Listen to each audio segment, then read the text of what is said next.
প্রিয় শিক্ষার্থীরা, আসসালামু আলাইকুম। আশা করি তোমরা সবাই ভালো আছো।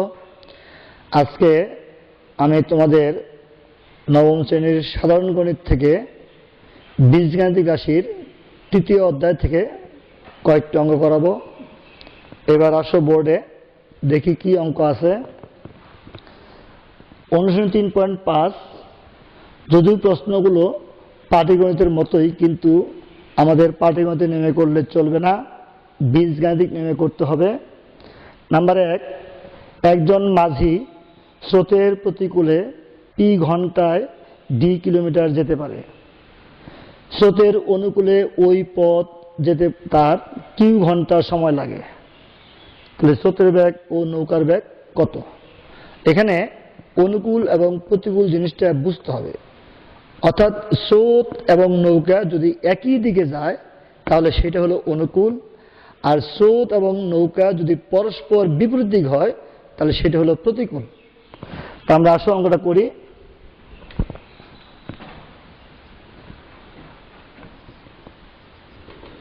ধরি নৌকার বেগ ঘন্টায় x কিলোমিটার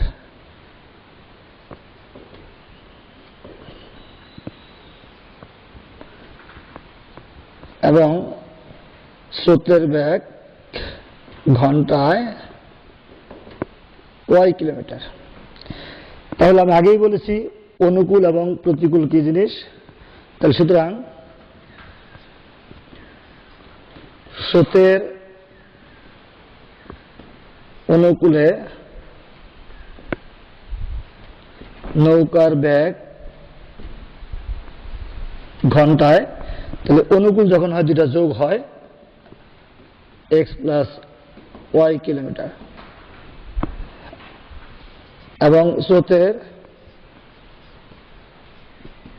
প্রতিকূলে নৌকার বেগ ঘন্টায়, প্রতিকূল হলে বিয়োগ হবে, কারণ নৌকা যাচ্ছে, স্রোত আবার বিপরীত দিকে নিয়ে আসতেছে, তাহলে নৌকার বেগ থেকে স্রোতের বেগটা বিয়োগ হবে।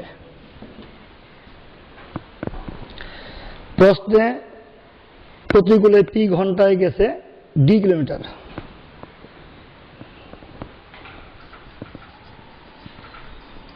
স্রোতের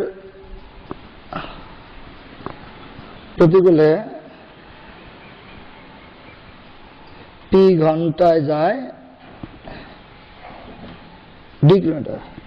সুতরাং স্রোতের প্রতিকূলে 1 ঘন্টায় যায়, কম যাবে ডি বাই পি কিলোমিটার। আবার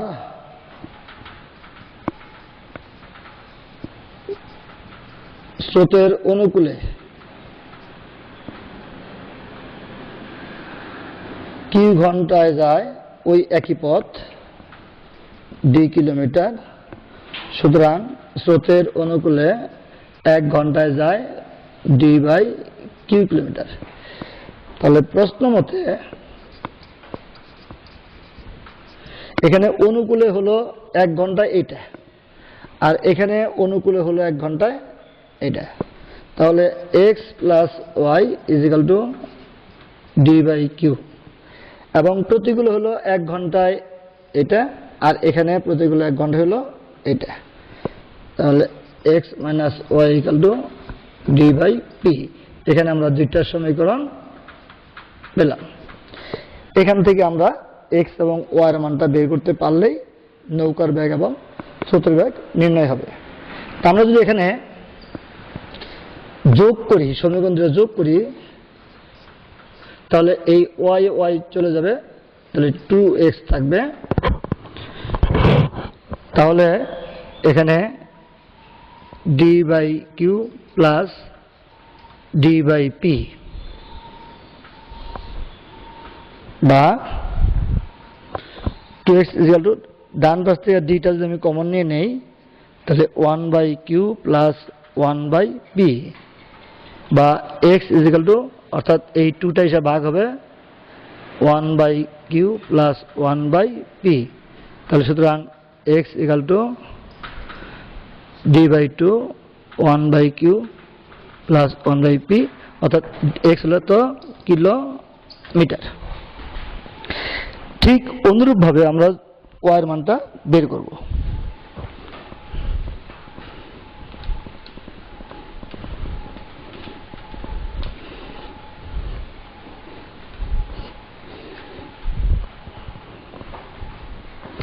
আবার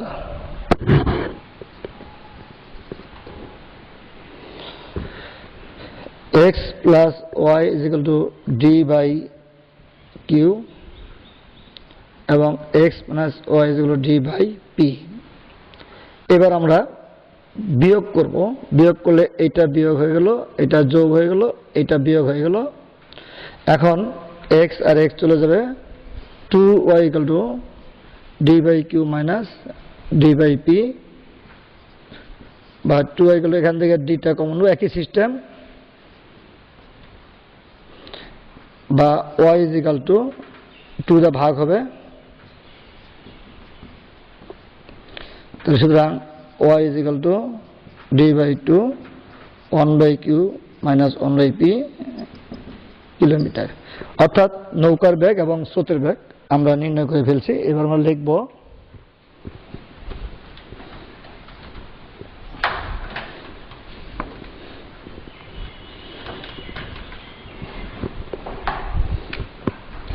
সুতরাং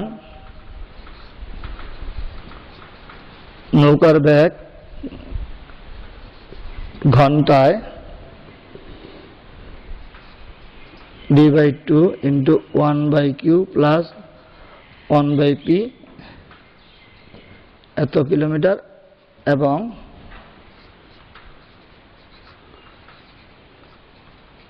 স্রোতের বেগ ঘন্টায় d by 2 into 1 by q minus 1 by p kilometre. এই দুইটাই হলো অ্যান্সার। অর্থাৎ নৌকার বেগ এবং স্রোতের বেগ আমরা নির্ণয় করলাম। এবার 2 নং অঙ্কে আসি। 2 নং অঙ্কে কিছু টাকা দেওয়া আছে, 260 টাকা। 3 জন ব্যক্তি আছে, ক, খ এবং গ।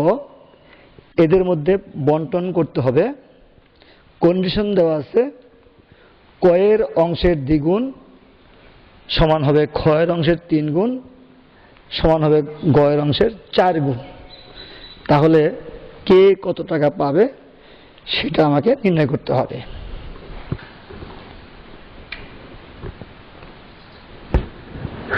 দুই নম্বর,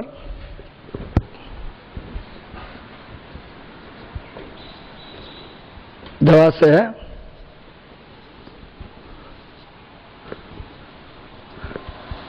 ক এর অংশের দ্বিগুণ সমান খ এর অংশের 3 গুণ সমান গ এর অংশের 4 গুণ। তাহলে ধরি ক এর অংশের 2 গুণ সমান খ এর অংশের 3 গুণ সমান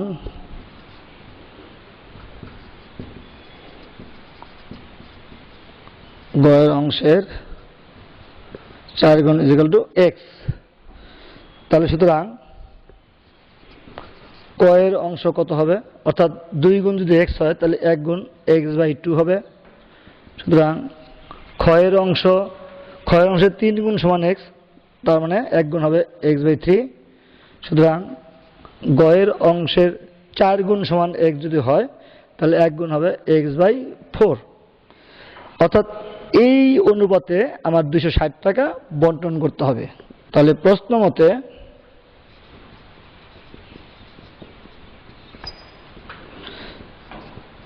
x by 2 plus x by 3 plus x by 4 is equal to 260। এখানে আমরা লসাগু করব। 2 3 4 এর লসাগু হলো 12, 2 দ্বারা ভাগ করলে 6, 3 দ্বারা ভাগ করলে 4, 4 দ্বারা ভাগ করলে 3। এবার উপরে যোগ করলে 6 4 10 3 13, আর এই 12 দিয়ে আর গুণ হয়ে উপরে চলে যাবে, তাহলে ডান পাশে 260.12, এই 13 এসে নিচে ভাগ হবে, 13 দুগুণে 26 20, সুতরাং x = 20 এবং 12 গুণ করতে হবে 240। এটা কিন্তু কারো টাকা না, টাকাটা হবে এখানে বসালে পারে আমরা কয়ের টাকা পাবো, এখানে বসালে ক্ষয়ের টাকা এবং এখানে বসালে গয়ের টাকা পাবো।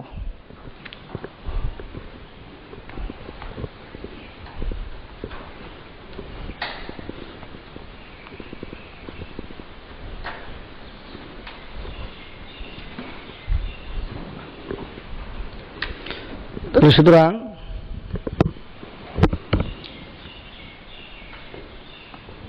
কয়ের অংশ = x/2 সমান x হলো 240/2 সমান 120 টাকা। সুতরাং ক্ষয়ের অংশ x/3, তার মানে 240/3 ভাগ করলে হলো 80 টাকা। সুতরাং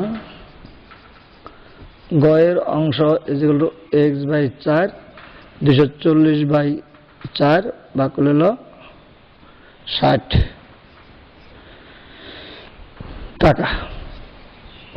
তাহলে অ্যান্সার হলো ক 120 টাকা, খ 80 টাকা, গ 60 টাকা। বন্ধুরা, এই তিনটার যোগফল আবার 260 হইতে হবে। দেখো 120 আর 80 200, আর এই 60 260। তাহলে আমরা 2 নম্বর অঙ্কটা করে ফেললাম। এবার আমরা 3 নং অঙ্কে চলে যাব। আমরা ক্লাস 8এও করেছি ক্রয় মূল্য, বিক্রয় মূল্য, লাভ, ক্ষতি, এখানেও আমরা করব।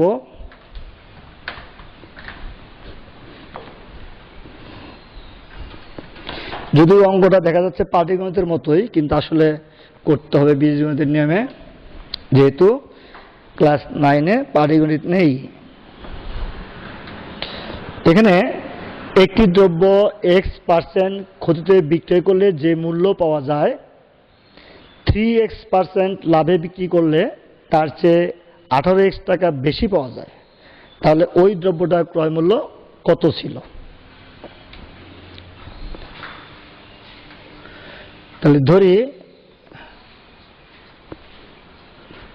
দ্রব্যটির ক্রয় মূল্য, যেহেতু x আমার প্রশ্নে আছে সুতরাং x চলক ধরা যাবে না, দ্রব্যটির ক্রয় মূল্য হলো p টাকা ধরলাম। তাহলে x%, সুতরাং x% ক্ষতিতে দ্রব্যটির বিক্রয় মূল্য। যখন আমরা ক্ষতিতে বিক্রয় মূল্য বের করি তখন ক্রয় মূল্য থেকে বিয়োগ যাবে, অর্থাৎ আমার ক্রয় মূল্য p টাকা, সেখান থেকে p এর x%, p এর x% বাদ যাবে, তাহলে আমার বিক্রয় মূল্য বের হবে। অর্থাৎ p বিয়োগ px বাই এই পার্সেন্ট চিহ্নের জন্য 100, এই টাকাটা হলো আমার ক্ষতিতে বিক্রয় মূল্য। এবং 3x% লাভে দ্রব্যটির বিক্রয় মূল্য, এবার যেহেতু লাভ হয়েছে তার যোগ হবে, তাহলে ক্রয় মূল্য ছিল p টাকা, তার সাথে যোগ হবে এই ক্রয় মূল্য যা আছে তার 3x%,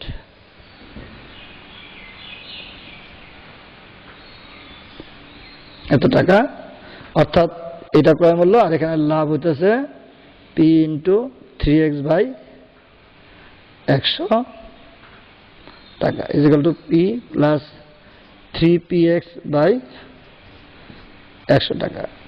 এখন দেখো এখানে আমার ক্ষতি হয়েছে আর এখানে লাভ হয়েছে, কিন্তু এখানে যে টাকা পেয়েছিলাম এখানে তার থেকে আমি 18x টাকা বেশি পেয়েছি, অর্থাৎ এইটা বিয়োগ এইটা সমান 18x। তাহলে প্রশ্ন মতে p + 3px/100 বিয়োগ p minus p x by 100 is equal to 18x, বা p plus 3px by 100 minus p, আর এই মাইনাস আছে plus p x by 100 equal to 18x। এখানে এই পি পি চলে গেল, তাহলে 3px by 100 plus p x by 100 equal to 18x। এবার এখানে আমরা লসাগু করি, যেহেতু উভয়ের হর সমান 3px plus 4px equal to 18x, বা 4px by 100 equal to 18x। আমরা উভয় পক্ষ থেকে এক্সটাকে আমরা সরিয়ে দিই, তাহলে 4p বাই 100 ইকাল টু 18, বা 4p ইজ ইকাল টু 18। এই 100 আর গুণ হয়ে চলে গেল এখানে, বা p ইজ ইকাল টু 18 গুণন 100 ভাগ 4, 4 দিয়ে 100কে ভাগ করলে হলো 25। এখন আমরা এখানে 18 এবং 25 গুণ করবো। 18 যদি গুণ করি 5 আর 90, হাত থেকে 9, 18 36 আর 9 হলো 45, 450। সুতরাং পি ইজ ইকুয়াল টু 450। অর্থাৎ আমি পিটাকে দ্রব্যটির ক্রয় মূল্য ধরছিলাম, তাহলে সুতরাং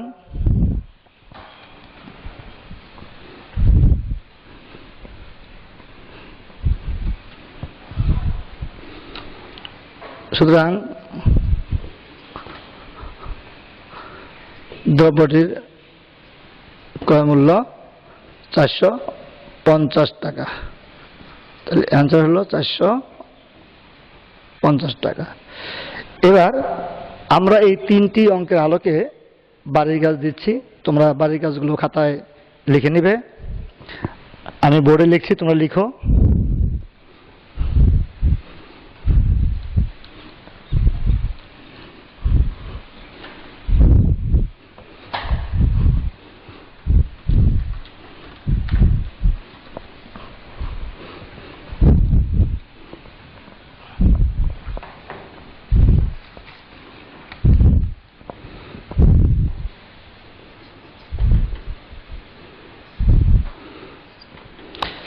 এক নম্বর, একটি খাতা 36 টাকায় বিক্রয় করলে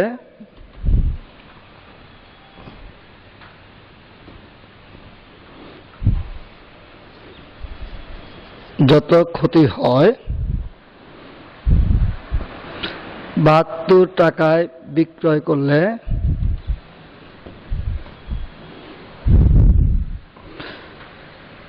তার দ্বিগুণ লাভ হয়।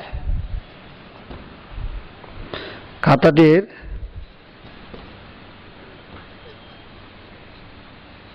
ক্রয় মূল্য কত? 2 নম্বর,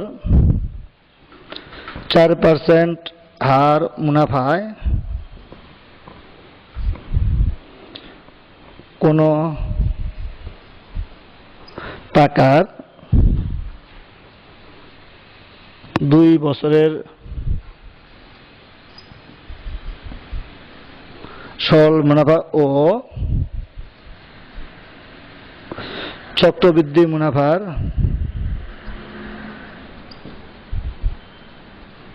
পার্থক্য 1 টাকা হলে মূলধন কত?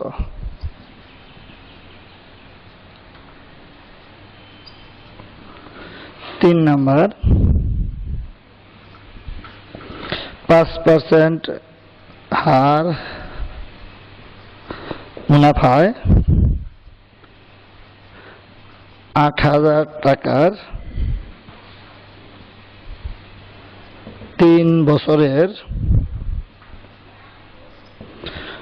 সরল মুনাফা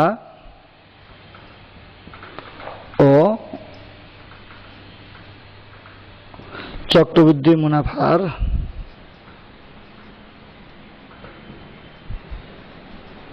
পার্থক্য নির্ণয় করো। বন্ধুরা, এই অঙ্গগুলো তোমরা ক্লাস 8-এও করেছো এবং এখানে যে অঙ্গগুলো করা হয়েছে উদাহরণও আছে। তোমরা অঙ্গগুলো করার চেষ্টা করবে। যদি কোনো সমস্যা দেখা দেয় আমার সাথে যোগাযোগ করবে, আমি তোমাদের সেই সমস্যাগুলো সমাধান করার চেষ্টা করব। আর একটি বিশেষ কথা, আমরা এখন একটি ক্রান্তিকাল অতিক্রম করছি। এই সময়ের মধ্যে আমরা সবাই ঘরে থাকব, নিরাপদ থাকব, কারণ তোমরা ঘরে থাকলে অন্যরাও নিরাপদ থাকবে। এই প্রত্যাশায় আজকে আমি এখানেই শেষ করছি। ধন্যবাদ।